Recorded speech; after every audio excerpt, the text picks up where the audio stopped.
بلا تاخیر میں اپنے آخری مقرر حضرت علامہ مولانا عالمی مبلغ اسلام جناب پیر محمد اجمل رضا قادری صاحب کو دعوت خطاب دے رہا ہوں۔ آپ کا نعروں کی گونج میں استقبال کیجئے۔ نعرہ تکبیر، نعرہ رسالت، نعرہ تحقیق، نعرہ حیدری، حسینیت، حسینیت، حضرت علامہ مولانا پیر محمد اجمل رضا قادری۔ ونسلم علی رسولہ الکریم، اما بعد، اعوذ باللہ السمیع العلیم من الشیطان الرجیم، بسم اللہ الرحمن الرحیم، قل لا اسألکم علیہ اجرا الا المودۃ فی القربى، صدق اللہ العظیم۔ ان اللہ وملائکتہ یصلون علی النبی یا ایہا الذین آمنوا صلوا علیہ وسلموا تسلیما۔ الصلاۃ والسلام علیک یا سیدی یا رسول اللہ وعلی آلک واصحابک یا سیدی یا حبیب اللہ۔ سارے حضرات درود شریف پڑھیے، سارے حضرات پڑھیے۔ الصلاۃ والسلام علیک یا سیدی یا نبی اللہ وعلی آلک واصحابک یا سیدی یا رحمۃ للعالمین۔ تمام تعریفیں حمد و ثنا اللہ تعالی جل مجدہ الکریم کے لیے، درود و سلام نبی اکرم نور مجسم شفیع معظم احمد مجتبیٰ جناب حضرت محمد مصطفیٰ صلی اللہ تعالی علیہ وسلم کی ذات والا صفات کے لیے حمد و صلات کے بعد، عزیز دوستو، بزرگوں اور بھائیوں، بالخصوص اسٹیج پہ جلوہ فرما حضرات علماء کرام اور مشائخ اعظام، حضرت صاحبزادہ محمد ضیاء الحق صاحب قبلہ، صاحبزادہ ظہیر الدین صاحب، دیگر احباب مشائخ ماشاءاللہ یہاں جلوہ فراز ہیں۔ شہدائے کرب و بلا کی خوبصورت یادوں میں رچی بسی اس خوبصورت اور پر نور باوقار تقریب میں اللہ تعالیٰ نے ہم سب کو جمع ہونے کی سعادت دی ہے۔ اللہ تعالیٰ اس محفل پاک کو عقائد کی پختگی، اعمال کی درستگی اور ہمارے گناہوں کی معافی کا سبب بنائے۔ دوستو،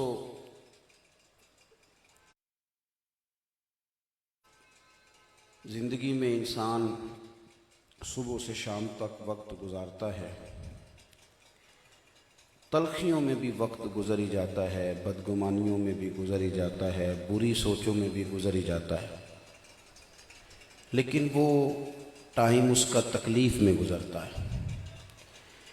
اگر اس کی زندگی خوش گمانیوں میں گزرے، اچھے جذبات میں گزرے، لوگوں کے بارے میں اچھی سوچوں میں گزرے، تو وقت وہ بھی گزر جاتا ہے پر ذرا محبت سے گزر جاتا ہے۔ ہمارے ہاں یہ ہوتا ہے کہ لوگ خود اپنی طبیعت کے مطابق کچھ بدگمانیاں پیدا کرتے ہیں، پھر ان بدگمانیوں کی اتنی زیادہ ترویج کرتے ہیں کہ وہ اپنے دائیں بائیں بھی اس کے اثرات چھوڑتے ہیں۔ توجہ ہے آپ دوستوں کی میری بات پر؟ نتیجہ اس کا یہ نکلتا ہے کہ معاشرے کے اندر جہاں بڑی خوشبو پھیلنی چاہیے تھی، جو بڑی روشنی پھیلنی چاہیے تھی، وہاں تلخیاں پیدا ہوتی ہیں۔ آپ کبھی اپنے شب و روز پر غور فرمائیں، درود شریف پڑھ لیں سارے حضرات، ایک دفعہ درود پاک پڑھیں۔ اللہم صلی علی سیدنا و مولانا محمد۔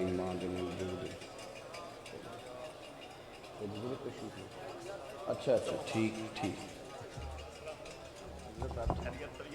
ماشاءاللہ۔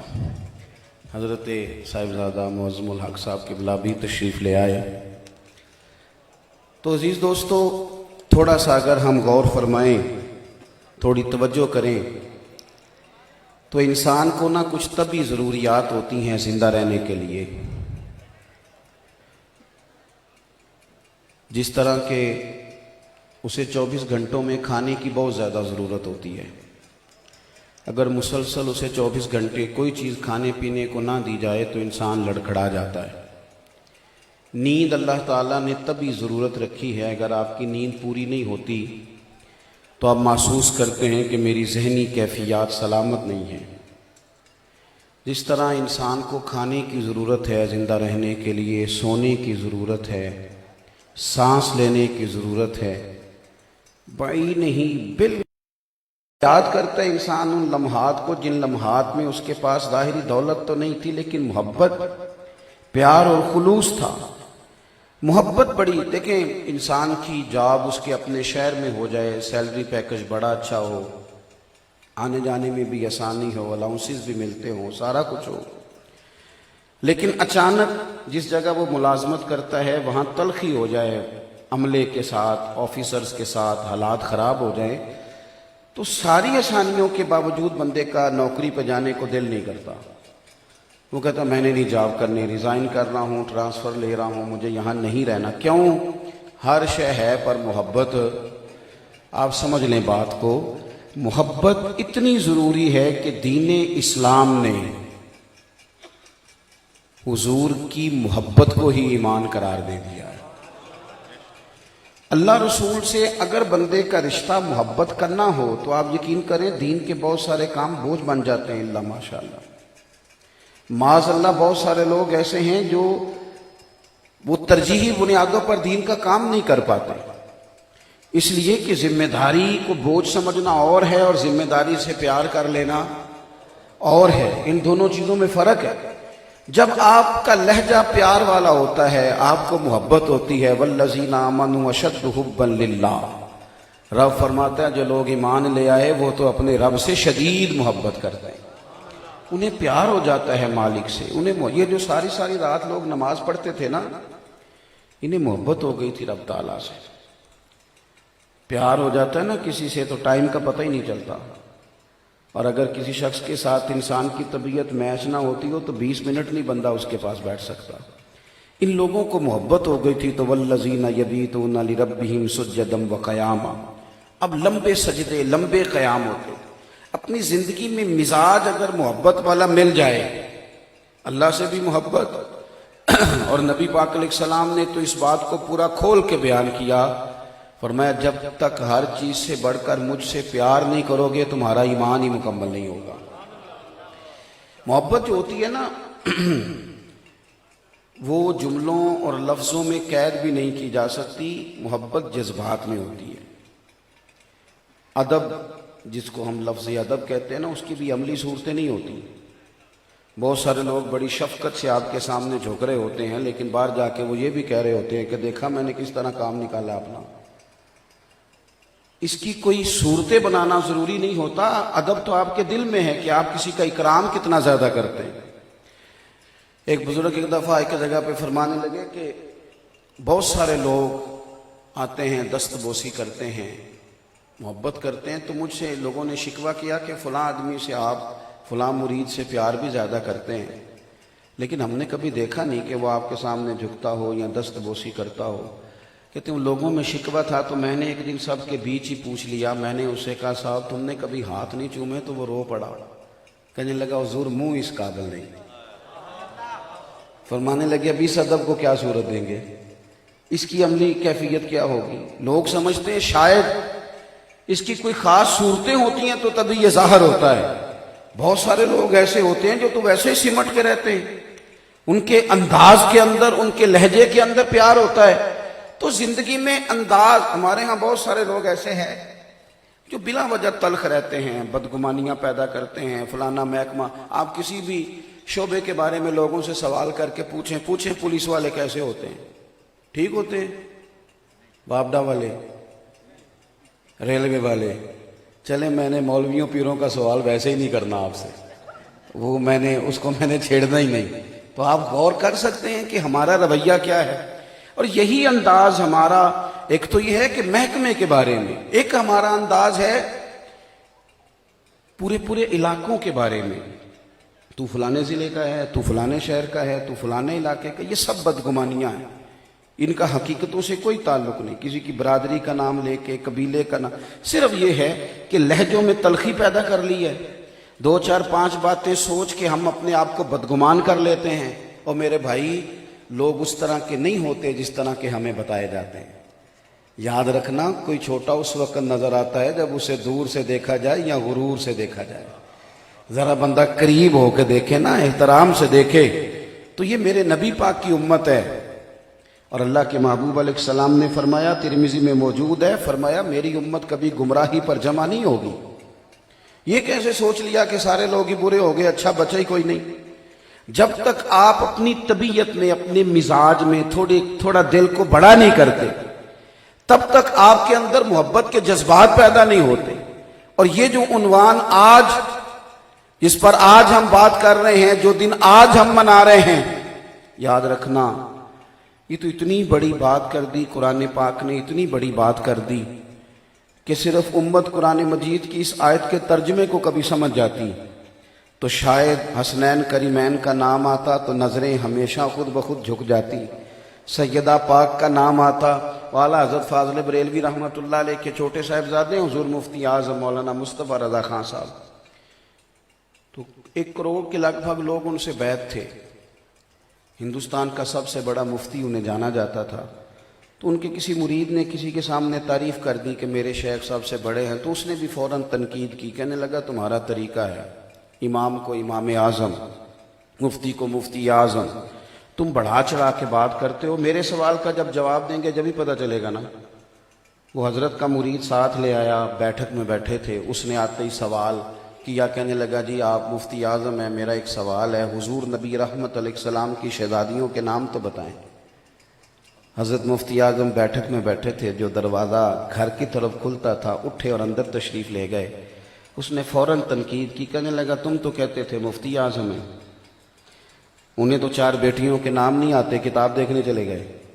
تھوڑی دیر کے بعد حضرت شیخ تشریف لائے تو داڑھی سے پانی کے قطرے گر رہے تھے، فرمانے لگے میں وضو کرنے گیا تھا، حضور کی بیٹیوں کے نام کبھی بغیر وضو اپنی زبان سے ادا نہیں کیا، اس لیے کہ میرے والد نے مجھے سبق دیا ہے کہ تیری نسل پاک میں ہے بچہ بچہ نور کا، تو ہے عین نور تیرا سب گھرانہ نور کا۔ جب آپ مزاج بنا لیتے ہیں محبت کا، آپ دیکھیے نا صحابہ کرام علیہم رضوان نے عرض کی یا رسول اللہ صلی اللہ تعالی علیہ وسلم، اہل بیت نبوت کی خدمت کے لیے ہم ہر مہینے کچھ نذرانہ پیش کریں گے۔ اب اس کے پیچھے جو ان کا جذبہ ہے وہ کتنا قابل توجہ ہے کہ وہ نذرانہ لے کے آئے، اور انتخاب کس کا کیا؟ حضرت عباس کا۔ حضرت عباس حضور کے چچا، یا رسول اللہ صلی اللہ علیہ وسلم، یہ صحابہ کرام عرض کرتے ہیں کہ ہر مہینے ہم کچھ خدمت کریں گے، اور پیچھے شوق کیا ہے، بات کیا ہے؟ کہتے ہیں یا رسول اللہ آپ نے ہمارے لیے بڑا کچھ کیا ہے، ہم ایک لفظ کا بدلہ نہیں چکا سکتے، یہ نذرانہ ہر مہینے پیش کریں گے۔ وہیں بیٹھے تھے صحابہ، اللہ نے قرآن مجید نازل کر دیا، فرمایا محبوب آپ ان سے فرما دیں لا اسألکم علیہ اجرا، تبلیغ دین پر میں تم سے کوئی اجر نہیں مانگتا، میرا اجر تو میرے رب کے ذمہ کرم پر ہے، میں تم سے کوئی اجر نہیں مانگتا۔ او میرے دوستو ذرا اس آیت پر غور کرنا، میں تم سے کوئی اجر نہیں مانگتا الا المودۃ فی القربى، بس یہ جو میرے قرابت والے ہیں ان سے محبت کرتے رہنا، میری فاطمہ سے پیار کرنا، میرے حسنین سے محبت کرنا، ان کے لیے تمہارے دلوں میں جذبات حسن موجود ہوں۔ آج جو ہم طریقہ اپنائے ہوئے ہیں نا، سمجھتے ہیں صرف نعروں کا نام محبت ہے، یا وہ جو بڑے لوگ ہو جاتے ہیں وہ کہتے ہیں بیان دیا تھا، صدر صاحب کا بیان آیا تھا کربلا کے موقع پر، تو وہ بیان اپنے پاس ہی رکھیں، اس بیان کی کیا ضرورت ہے؟ خالی بیان دیا تھا انہوں نے۔ وہ جو بندہ تھوڑا سا صاحب حیثیت ہوتا ہے وہ کہتا ہے میں نے 5000 روپیہ دیا تھا نا، 5000 دیا میں نے بھی، دیکھ کے لیے علامہ صاحب کو پیش کیا، خطیب صاحب کو میرا بھی حصہ پڑ گیا۔ اور مذہبی لوگ اللہ ماشاءاللہ، امام علی مقام بچوں سمیت شہادت دے گئے، اور یہاں محرم کے مہینے میں سیزن لگتے ہیں، 15,000 کی تلاوت، 25,000 کی نعت، 40,000 کی تقریر، وہ ان کی شہادت جنہوں نے اور بیان کیا جا رہا ہے، اس پہ رویا جا رہا ہے، رلایا جا رہا ہے، اور خرید و فروخت کی جنہیں آتا نہیں دنیا میں کوئی فن تم ہو، اور بیچ کھاتے ہیں جو بزرگوں کا کفن تم ہو۔ اقبال کہنے لگے اس پر بھی سوداگری کرتے ہو، اس پر بھی تم لے دے کا مظاہرہ کرتے ہو۔ عزیز دوستو، وہ جو خاص جذبات، آپ یقین کریں، میں معذرت کے ساتھ بات عرض کروں گا، وہ جو دیہاتی لوگ تھے، دیسی لوگ تھے، پرانے لوگ تھے، ان کا جو پیار کا انداز تھا وہ تھوڑا خالص تھا، اس میں تھوڑی محبت تھی، اس میں تھوڑا جذبہ تھا۔ ہمارے گھر میں بہترین چاول کبھی کبھی آیا کرتے تھے، اتنی وسعت ہی نہیں تھی، طاقت ہی نہیں تھی۔ بڑی عید پہ ابا جی بڑے بہترین چاول لائے، عید کا موقع ہے، ایک دفعہ عید والے دن پکے، دوسرے تیسرے دن پھر چاول پکے تو والد صاحب اماں جی سے کہنے لگے کہ وہ چاول کدھر ہیں جو میں عید پہ لایا تھا، کہاں گئے وہ چاول، یہ دوسرے کیوں پکا لیے پھر سے؟ تو اماں جی فرمانے لگی وہ چاول بڑے چنگے سن، میں ذرا سنبھال چھڑے نے، 10 محرم نو امام حسین دی نیاز پکاواں گے۔ اس سادگی میں مجھے وہ کہتی ہر 10 محرم کو کہ جانا میں نے ذرا ٹھوٹیاں لے آ کے دے، تو سائیکل چلا کے جانا پڑتا تھا، 3 کلومیٹر، گرمی ہوتی تھی، پسینہ آتا تھا، تو میں نے پھر جان چھڑانی شروع کی۔ میں نے والدہ سے کہا، میں کہ اماں جی میں پوچھیا استاداں نو ختم پرات وچ بھی ہو جاتا ہے، میں نے ان سے پوچھا ہے، وہ کہتے ہیں جس برتن میں پکایا اس میں بھی ختم ہو جائے گا، اور یہ عید پہ گوشت جاتا ہے، گوشت آتا ہے، پلیٹیں واپس آ جاتی ہیں، مطلب ٹھوٹیاں کوئی اس کا حصہ ہیں سال ثواب کا، آپ چھوڑ دیں، کھیر پکانی ہے تو ایسے بھی چلی جائے گی۔ تو ماں ہوتی ہے، اماں جی فرمانے لگی تو مسئلے رکھنا اپنے کول سنے اپنے استاداں دے، جا کے نہ مینوں ٹھوٹیاں لیا کے دے، میں اپنے بزرگاں تو یہی سنیا ہے۔ تو ایک دفعہ تو مجھے بڑی تلخی ہوئی، بڑا میں مشکل سے گیا، وہ میں خرید کے لایا، لا کے میں نے پیش کی، تو اس دن میں نے تھوڑے سے، اللہ مجھے معاف کرے، سخت جملوں میں کہا، میں نے کہا اماں جی یہ کہاں سے آ گئی یہ ٹوٹیاں، مطلب اتنی دور جانا پڑتا ہے، اور پھر یہ کہ آخر بانٹنی تو کھیر ہے، کوئی اتنی بہت قیمتی شے بھی نہیں، پلیٹ اس سے مہنگی بھی ہے، بہتر بھی ہے، کوئی ضروری ہے؟ تو انہوں نے مجھے 10 روپے دیے، اور پھر مجھے ساتھ تھپکی بھی دی، سمجھ آئی کہ تھک گیا ہے، پھر میرا ماتھا بھی چوما، فرمان لگیاں پتر جدو حسین ابن علی دے نام تے کچھ ہے کسی نو دینی ہے، پھر پلیٹ واپس نہیں منگنی، پھر جو دے دیا سو۔ یہ جو ہمارے بزرگوں کے طریقے ہوتے تھے، یہ جو اس میں کیفیات ہوتی تھی، آپ دیکھیں نا، اعلیٰ حضرت فاضل بریلوی رحمۃ اللہ علیہ 11ویں شریف کا لنگر زمین پہ گر گیا تو زبان سے اٹھا رہے ہیں، فرماتے ہیں تمہیں پتہ نہیں یہ کس کے نام کا ہے؟ میں بڑے درد سے دوستوں سے کہا کرتا ہوں، میلاد شریف پہ اگرچہ مجبوریاں ہوتی ہیں بعض اوقات، لیکن جب اس کو لنگر کہتے ہو امام حسین کے نام کا، تو خدا را ایک دانہ زمین پہ نہ گرنے دینا، تمہیں پتہ نہیں نسبت کس کے ساتھ ہے اس کی، تم ذرا دیکھنا اکرام کس کے ساتھ، وہ جذبات کا خاص رشتہ، وہ قلبی کیفیات نہ سمجھ آئے تو پھر حضرت ابو ہریرہ کا وہ فرمان پڑھو۔ حضرت ابو ہریرہ یہ بات امام حسن اور حسین کی حیات مبارکہ میں کر رہے ہیں، ان کی موجودگی میں فرماتے ہیں، حضرت ابو ہریرہ فرماتے ہیں کہ میں پتہ نہیں مجھے کیا ہوتا ہے، فرماتے ہیں جب بھی حسن اور حسین کا نام لیتا ہوں خود بخود میری آنکھوں میں آنسو آ جاتے ہیں، پتہ نہیں کیا بلندی ہے، کیا درجہ ہے، یہ بڑے آدمی حضرت ابو ہریرہ امیر المومنین فی الحدیث۔ لیکن دوستو، بندہ بڑا ہو جائے، اس کے دائیں بائیں آگے پیچھے ڈھیر سارے لوگ ہو جائیں، اور پھر وہ سمجھے کہ میرا اب کوئی بڑا ہی نہیں رہا، میں نے کسی کا اکرام ہی نہیں کرنا، میری کوئی نسبت ہی نہیں رہی، اب میں کیفیات سے نکل آیا ہوں۔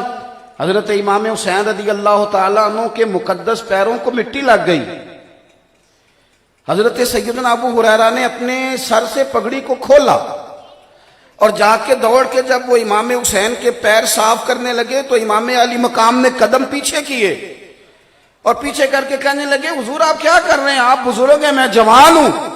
تو حضرت ابو ہریرہ نے وہ قدم اور ذرا کس کے پکڑ لیے، کہنے لگے حسین نہ قدم پیچھے کرو، میں تو خون رسول سے پیار کر رہا ہوں، نسبت رسول کا قسم اٹھا کے کہا۔ حضرت صدیق اکبر نے قسم، حضرت ابو بکر تو پہلے ہی صدیق ہیں، جو پہلے سے صدیق ہیں ان کو قسم اٹھانے کی کیا حاجت، جو پہلے سے صدیق، میرے صدیق نہیں، صدیق اکبر، جنہیں رب کریم کہے کہ تصدیق کرنے والے ہیں۔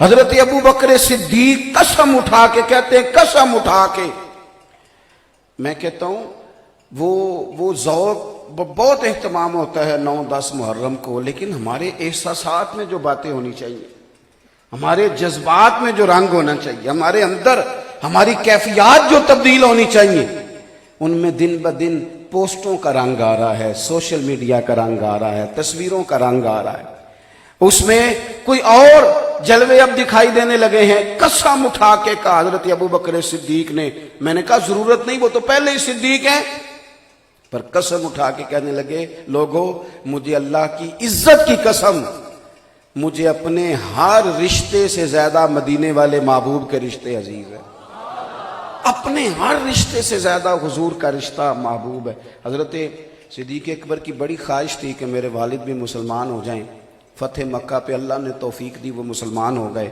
کچھ عجیب جذبہ تھا ان کے اندر، ان کے بیٹے مسلمان ہیں، بیٹیاں مسلمان ہیں، پوتے نواسے مسلمان ہیں، صحابی ہیں، 3 نسلیں، اب بڑا شوق تھا کہ میرے والد بھی آئیں۔ اب آج والد بھی آ گئے، اور پھر جب بالکل ایک شخص ساری زندگی مخالفت کرے، بحث کرے، حضرت صدیق اکبر کو بہت ساری باتیں وہ سمجھانے کی کوشش کرتے ہیں اپنے تئیں، سارا کچھ، اور پھر اللہ تعالیٰ انقلاب برپا کرے، اسی بندے کا دل پھیر دے اور ایک اتنی خوشگوار تبدیلی آئے، وہ مسلمان ہو رہے ہیں، حالات بالکل بدل رہے ہیں۔ حضرت صدیق اکبر کی کیفیت دیکھنے کے قابل ہے، ان کا وہ ذوق شوق والد کے کلمہ پڑھنے پر جب حضور نے دیکھا تو کریم محبوب فرمانے لگے ابو بکر مبارک ہو تمہارے والد بھی۔ اور یہاں ایک اور بات بھی عرض کروں، جب حضرت صدیق اکبر انہیں لے کے آئے نا حضور کی بارگاہ میں فتح مکہ پر، تو وہ بوڑھے تھے، نابینا تھے، تو حضور نے فرمایا کیوں لائے ہو؟ یا رسول اللہ کلمہ پڑھنا ہے، ذرا اس پر بھی غور کرنا، یہ بھی ایک انداز ہے۔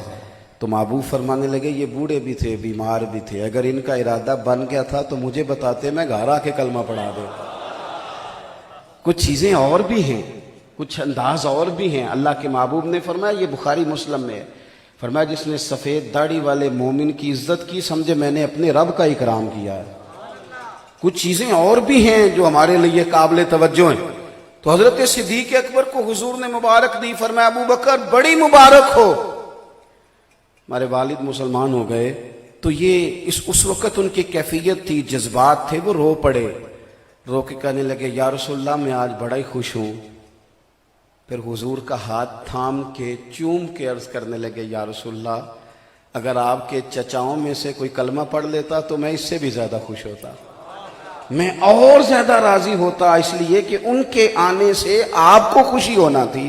دوستو حضور کی اولاد پاک کے ساتھ سید کا نا صحیح العقیدہ ہونا شرط ہے، باقی آپ اس کا اکرام کریں، اور آپ کو لطف آئے گا جب آپ کا مزاج، آپ کی طبیعت ادب والی ہو جائے گی، آپ خود محسوس کریں گے کہ میں قرار میں۔ باقی بدگمانیاں ہیں زندگی میں، جتنی مرضی پیدا کر لیں، جس کے بارے میں مرضی پیدا کر لیں، جس طرح کر کے مرضی کر لیں، لیکن اگر ان لوگوں کے ساتھ اکرام، اور دوسری بات، ایک تو محبت، دوسری بات احترام۔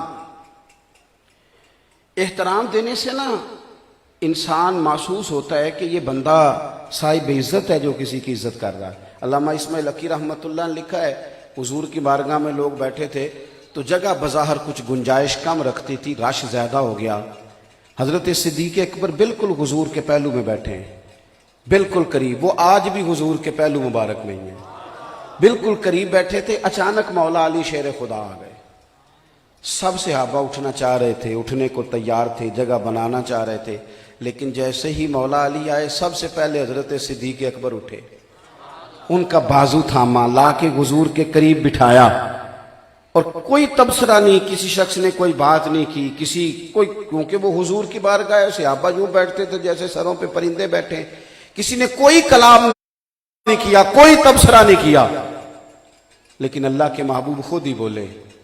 حضور فرمانے لگے دیکھا تم نے، میری طرف دیکھیے جی، فرمایا دیکھا تم نے ابو بکر صدیق نے کیا کیا ہے، کس طرح علی کا احترام کیا، لا کے بٹھایا۔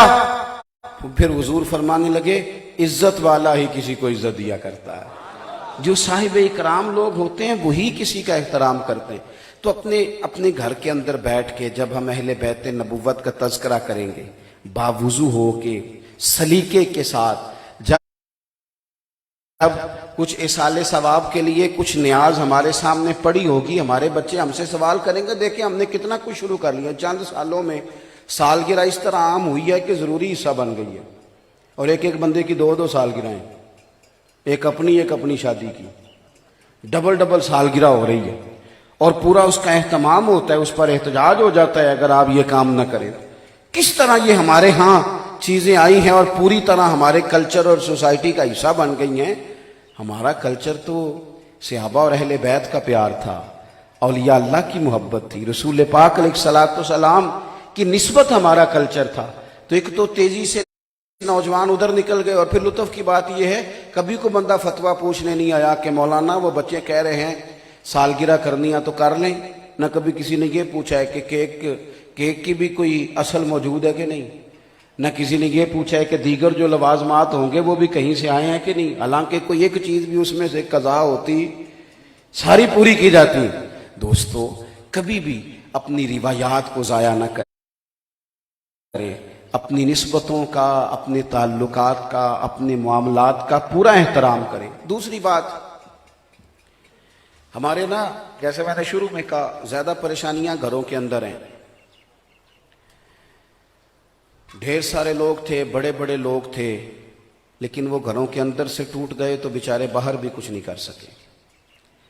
انسان کامیاب اس وقت ہوتا ہے جب اپنے گھر کے اندر وہ بہترین اخلاقی قدریں تعمیر کرنے میں کامیاب ہو جاتا ہے۔ ہمارے ہاں یہ رواج آیا ہے کہ لوگ سمجھتے ہیں کہ بہت زیادہ دولت اکٹھی کرو، بچے جو مانگے انہیں فراہم کرو، ہر قسم کی ان کی خواہش پوری کرو۔ اس کا نتیجہ یہ ہے کہ جس ملک میں سیلاب آیا ہوا ہے، جس ملک میں لوگ آفت کا شکار ہیں، اس ملک میں نئے ماڈل کی گاڑی نہیں ملے گی آپ کو، جو نئے ماڈل کا موبائل آئے گا وہ نہیں ملے گا، پرانا مل جائے گا۔ حالانکہ ساتھ ہم اپیل کر رہے ہیں کہ چندہ دیا جائے سیلاب زدگان کو، اور اس کے ساتھ جو ہماری ذاتی خواہشات ہیں وہ بھی پورے عروج پہ ہیں۔ ہم سمجھتے ہیں شاید بہت زیادہ دولت سے، اچھا یہ بہت سارے لوگوں کا خیال ہوتا ہے کہ بچوں کو پوری آسانیاں دے دو تو پھر ماحول ٹھیک ہو جائے گا، لیکن یہ تجربے کے بعد پھر نتیجہ نکلتا ہے۔ جب پوری دولت آ جاتی ہے اور پوری آسانیاں ہو جاتی ہیں تو پھر بندہ سوچتا اوہو اصل بات تو یہ نہیں تھی، اصل تو کچھ اور تھا۔ آپ دیکھیے نا، یہ حضور کی اولاد پاک ہے۔ الترغیب و ترہیب دیکھیے گا، میرے رسول پاک کی ایک دعا وہاں نقل کی گئی ہے۔ شاید یہ دعا آج آپ کو کوئی بندہ الا ماشاءاللہ مانگتا نظر نہ آئے، پر حضور نے مانگی ہے۔ اللہ کے محبوب نے ہاتھ اٹھا کے کہا تھا، اے اللہ میرے بچوں کو ایک وقت روٹی دینا اور ایک وقت کا فاقہ دینا۔ مانگے کوئی دعا اپنے بچوں کے لیے، اللہ انہیں بس بقدر کفایت روزی دینا، ایک وقت، اور وہ خاص سادگی ہر عورت کے لیے جائز ہے۔ وہ زیور پہنے جتنا مرضی پہنے، اگر آپ کے پاس گنجائش ہے تو آپ جتنا مرضی قیمتی گھر سجائیں، لیکن سیدہ فاطمہ الزہرا رضی اللہ تعالی عنہ کو ایک دفعہ حضرت مولا علی نے سونے کا لاکٹ لا کے دیا، ایک دفعہ، اور انہوں نے کچھ پردے خرید کے لگائے اپنے گھر میں۔ یہ 2 چیزیں آئیں۔ حضرت فاطمہ کہتی ہیں حضور سفر سے واپس آئے تھے، میرے گھر میں قدم رکھا، سلام کے بعد بغیر کچھ کہے تشریف لے گئے۔ حضرت مولا علی کہتے ہیں میں گھر آیا تو فاطمہ رو رہی تھی۔ کیا ہوا؟ کہ علی پتہ نہیں، محبوب کریم نے کوئی بات نہیں کی۔ کہتے ہیں میں مسجد میں گیا تو حضور رو رہے تھے۔ محبوب کیا ہوا؟ تو فرمایا وہ میری بیٹی ہو کے سونے پہننے لگ گئی ہے، اس نے گھر کے اندر قیمتی پردے لٹکا لیے۔ کیوں بھلا؟ محبوب کو پتا تھا کہ کائنات کے ہر غریب باپ نے بیٹی کو تسلی تو سیدہ فاطمہ کا نام لے کے دینی ہے کہ دیکھو نا محبوب کی شہزادی نے نہیں پہنا تو تم کیا سمجھتی ہو سارا کچھ زیورات میں ہے۔ حضرت مولا علی واپس آئے، کہا فاطمہ وہ جو تیرا سونے کا لاکٹ ہے اور وہ جو گھر میں پردے ہیں فوراً سیدہ پاک نے لپیٹ کے دیے، فرمائیے جائیے کسی غریب کو دے آئیں۔ او میرے بھائی، ہمارے بچے تو سادگی سیکھنے کو تیار نہیں۔ جو بچہ کھانا نہ پکنے پر موبائل توڑ دیتا ہے، اب کیا سمجھتے ہیں وہ بڑا ہو کے آپ کے جذبات کا خیال کرے گا، آپ کے احساسات کا خیال کرے گا؟ جس قوم کو پنکھا بند ہو جانے پر احتجاج سوچتا ہے، وہ کیا سمجھتے ہیں آپ کے لیے کسی جگہ کھڑی ہوگی؟ ہم نے جہاں ان بچوں یہ فیشن ہو گیا ہے کاکروچ دیکھ کے چیخے مارنا، یہ برگر فیملی ہونے کی علامت ہے۔ میرا بچہ چھپکلی دیکھ کے ڈر گیا تھا جی، وہ بڑے امیر لوگ ہیں جی ہم، وہ جناب وہ قربانی کا جانور ذبح ہو رہا تھا تو دیکھیں بچہ رو رہا ہے، ویڈیو بنا کے چڑھا، یہ کوئی کمال ہے؟ یہ اس طرح کرتے ہیں سمجھدار لوگ؟ اپنا کواڑ اندر سے بند کر لینا دروازے کا کہ جناب باہر لڑائی ہو رہی ہے، بیٹا ہم نے کسی کے لڑائی میں نہیں کودنا، تو دروازہ اندر سے بند کر لیتا ہے، اگر یہ قریبی رشتہ دار کے گھر میں ہی ظلم ہو رہا ہو۔ لیکن مولا علی شیر خدا نے امام حسن اور حسین کے ہاتھوں میں تلواریں تھما کے کہا تھا، پتر عثمان غنی کے گھر پہ حملہ ہو گیا ہے، یہاں دروازے پہ کھڑے ہو جاؤ، یہ تمہارے خالو ہیں، خبردار کوئی ظالم یہ دروازہ پھلانگ کے عثمان غنی تک نہ پہنچے۔ پھر کسی کو جرت بھی نہیں ہوئی وہ دروازہ کراس کرنے۔ حضرت مولا علی تو ساتھ جہاد میں لے کے جاتے شہزادوں، رسول کریم اپنے سامنے ان کی کشتی لڑواتے، حضور نے جو تربیت کی، نبی پاک نے۔ مجھے ایک دفعہ ایک دوست نے بڑی دور سے فون کیا تو وہ کہنے لگا آپ لوگ تقریریں کر دیتے ہیں، ہم لوگ سن لیتے ہیں، اور کبھی بات کریں تو آپ لوگ ناراض بھی ہو جاتے ہیں کہ یہ بے ادبی ہو گئی، تو 3 دن کھانا نہ بندہ کھائے، 3 دن بندہ پانی نہ پیے، تو پھر آپ کہیں کہ وہ میدان میں بھی نکلے اور وہ پورا لڑے اور پھر اتنے لوگوں کو قتل بھی کیا، تو کچھ ہمیں تھوڑی سی نا آپ کوئی اطباء کے حوالے سے، ڈاکٹرز کے حوالے سے بھی بات بتائیں۔ کہنے لگے کہ بڑے بڑے دلیر لوگ ہوتے ہیں رمضان میں، لیکن عصر کے وقت تو وہ کلام بھی نہیں صحیح طریقے سے کرتے، بڑے بڑے سمجھ، تو 3 دن مسلسل، آپ کو سمجھ آ رہی ہے میری باتوں کی؟ یعنی 3 دن کھانا نہیں کھایا، پانی نہیں پیا مسلسل، اور پھر آپ لڑیں اور میدان میں نکلیں اور پھر بڑی ہمت کے ساتھ لڑیں، یہ کیسے ہوتا ہے؟ تو میں نے کہا آپ کا سوال تو بالکل درست ہے، اس میں تو کوئی ٹینشن والی بات ہی نہیں، بڑا سادہ سا ہے، آپ سمجھ جائیں گے۔ توجہ ہے آپ دوستوں کی میری بات پر؟ دیکھو اگر بندے کو بچپن سے عادت ہو 3 دن روٹی نہ کھانے کی، تو پھر آپ کا کیا خیال ہے اس کے بارے میں؟ نہیں سمجھے آپ میری بات کو؟ اگر کسی کو بچپن سے عادت ہو، امام راضی کہتے ہیں سیدہ فاطمہ نے، مولا علی نے روزے رکھے 3 دن مسلسل، حسنین کریمین کی عمریں کتنی ہیں؟ 7.5 سال یا 8 سال، اس کے بیچ دونوں شہزادوں کی، روزے رکھ لیے دونوں نے والدین کے ساتھ مل کے روزے۔ کہیں سے جوں لائے مولا علی، سیدہ پاک نے پیس کے روٹیاں پکائیں، اب وہ کھانا جیسے ٹیبل پہ سجایا، دروازے پر باہر کسی فقیر نے آواز دی، میں مسکین ہوں اور میں مدینے کے کئی دروازوں سے ہوتا ہوا آیا ہوں، کسی نے کہا ہے اس دروازے سے خالی کوئی نہیں جاتا، میں مسکین ہوں، کچھ لینے آیا ہوں۔ حسنین کریمین کی اماں نے فوراً وہ کھانا لپیٹا، صبح سے بچوں کا روزہ ہے، وہ کھانا لپیٹ کے اس مسکین کو تھما دیا، کھجور پانی سے افطار، کھجور پانی سے سحری۔ اگلے دن صبح پھر روزہ رکھا سب خاندان نے، وقت آیا دوپہر کا، وقت آیا شام کا، اب جب عین افطار کا ٹائم آیا تو کل سے لقمہ گندم کا، اناج کا، جوں کا پیٹ میں نہیں گیا، جیسے ہی کھانا ٹیبل پہ سجا دروازے پہ صدا آئی، قیدی ہوں، آج ہی رہا ہوا ہوں، یہاں کا رہنے والا نہیں ہوں، پردیسی ہوں، مجھے اگر کھانا مل جائے۔ اٹھایا کھانا، اس قیدی کو تھما دیا، تیسرے دن پھر کھانا سجا ہے، مجھے تو یوں لگتا ہے یہ پورا گھر انتظار کر رہا تھا کہ دروازے پہ ابھی تک آیا کوئی نہیں، یہ انتظار میں تھے کہ کوئی آیا نہیں، دروازے پہ صدا آئی، اے محبوب کے گھر والوں یتیم ہوں، باپ ہوتا تو شاید لوگوں کے دروازوں پہ نہ جاتا۔ شہزادی پاک نے حسنین کریمین کو وہ کھانا لپیٹ کے دیا تو کھانا ادھر چلا گیا۔ وہ بھائی جن کی ماں 7-8 سال کی عمر میں روزے رکھ رکھ کے انہیں تیاری کرائے اور صبح سے شام تک اور شام سے صبح تک جو ایک کھجور اور چند قطرے پانی پہ گزارا کر لے، انہیں دنیا کا کوئی یزید روٹی پانی کے نام پہ بلیک میل تو نہیں نہ کر سکتا۔ روٹی پانی کے نام پہ جو قوم لڑے اور کہے کہ میری مرضی کا کھانا نہیں تو جاؤ میں احتجاج کر رہا ہوں، گھر سے نکل رہا ہوں، ان کے لیے مشکل ہوتا ہے، اور جن کی شروع سے تیاری ہونا، جو تیار کیے جا چکے ہوں، ان کے لیے پھر یہ مشکل نہیں ہوتا۔ آپ کسی شخص سے بھی پوچھیں گے نا، یہ بہت سارے خانقاہی لوگ یہاں بیٹھے ہیں،